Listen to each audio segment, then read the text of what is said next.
Frontline Updates, where we delve deep into military strategies and updates from conflict zones.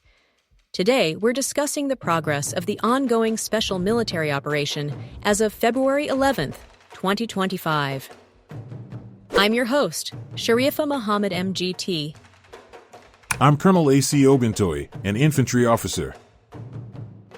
Strategic strikes. The Russian armed forces conducted a coordinated strike using high-precision, long-range weapons from land, air, and sea platforms, along with unmanned aerial vehicles. Targets included Ukrainian gas and energy complex facilities, military airfields, and sites used for the storage and preparation of unmanned aerial vehicles. All designated strike objectives were achieved. Welcome to Frontline Updates, your trusted source for the latest developments on security and defense operations involving military forces. I'm your host, and today we have an exclusive interview with Colonel A.C. Oguntoye, who will provide insights into the progress of the special military operation as of February 11th, 2025. Colonel Oguntoye, thank you for joining us. Thank you for having me. Let's start with the big picture. What were the main strategic actions carried out by Russian forces in the past 24 hours? Last night, the armed forces of the Russian Federation conducted a high-precision, long-range strike utilizing weapons launched from land, air, and sea, along with unmanned aerial vehicles. The strike targeted gas and energy infrastructures supporting Ukraine's military-industrial complex, as well as military airfields, storage facilities, and sites used for the preparation of strike UAVs. The objectives of these strikes were fully achieved, significantly disrupting the enemy's ability to sustain its operations. Let's break it down region by region.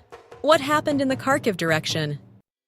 In Kharkiv, the North Group of forces inflicted damage on Ukrainian tank and territorial defense brigades in the settlements of Velykyi Burluk and Olkhovatka. The Ukrainian forces suffered personnel losses, along with the destruction of an armored combat vehicle, an artillery piece, and an ammunition depot. These engagements were part of our broader effort to weaken Ukrainian defensive lines in this sector. What progress has been made in the western sector? The West Group of forces continued to improve its tactical positioning.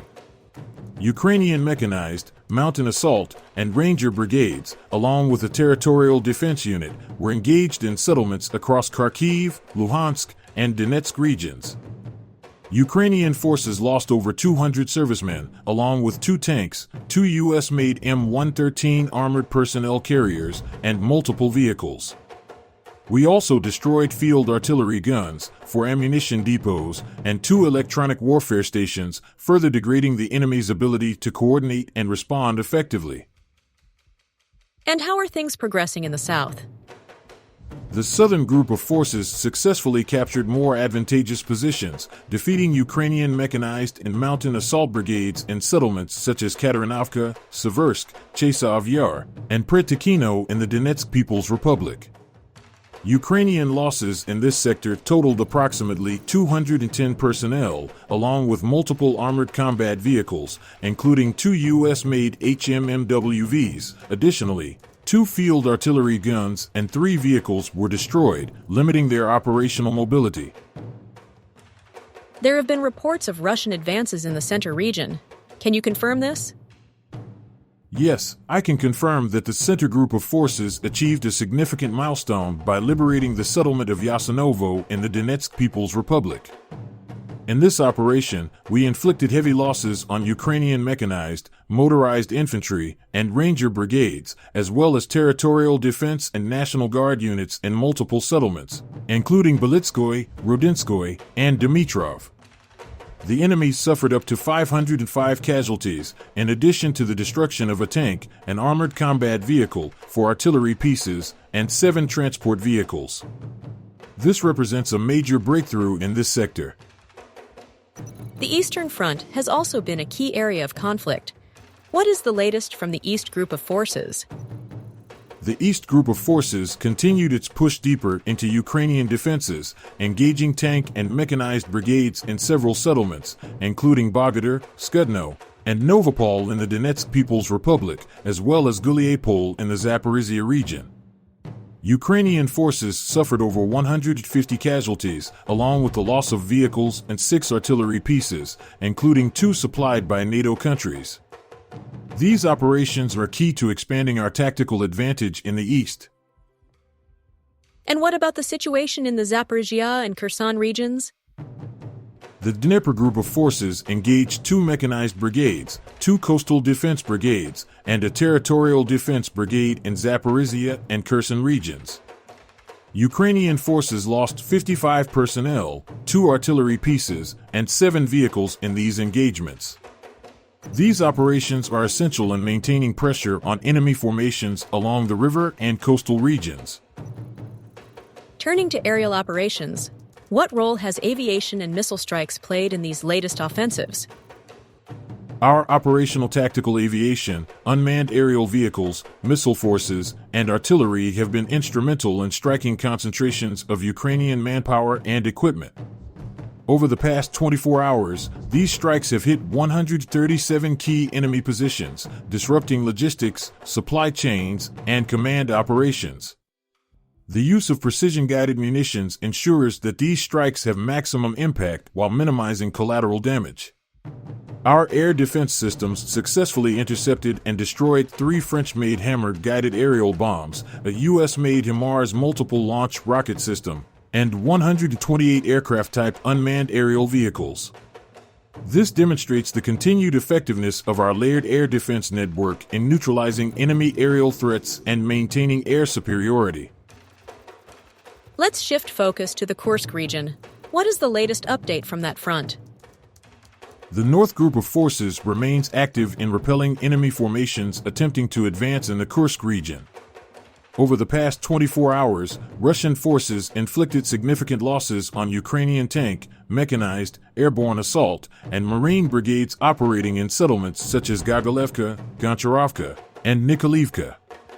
Our forces also struck enemy manpower and equipment concentrations in several key locations, including Sumy and other border settlements. What kind of losses have Ukrainian forces sustained in the Kursk region over the past day? Ukrainian forces have lost over 300 servicemen, along with 2 tanks, an armored personnel carrier, 11 armored combat vehicles, 16 transport vehicles, artillery pieces, and UAV control points. Additionally, 2 Ukrainian servicemen have surrendered, further indicating the strain on their forces. We will continue executing our strategic objectives, reinforcing our positions, and neutralizing Ukrainian military capabilities. Our forces remained focused on maintaining pressure on enemy defenses while securing key territorial and logistical advantages. Air and artillery operations will continue to play a critical role in shaping the battlefield and ensuring the success of ground forces. Colonel, thank you for providing such a detailed briefing on the current military situation. Your insights are invaluable to our understanding of the conflict's dynamics. And thank you to our listeners for tuning in. Join us next time as we continue to provide up-to-date coverage on global military affairs. Stay with us for more updates and expert analyses on global defense and security issues. Stay informed, stay secure. Thank you for the opportunity to provide this briefing. Heavy fighting between M23 rebels and the DR Congo Army has overwhelmed hospitals.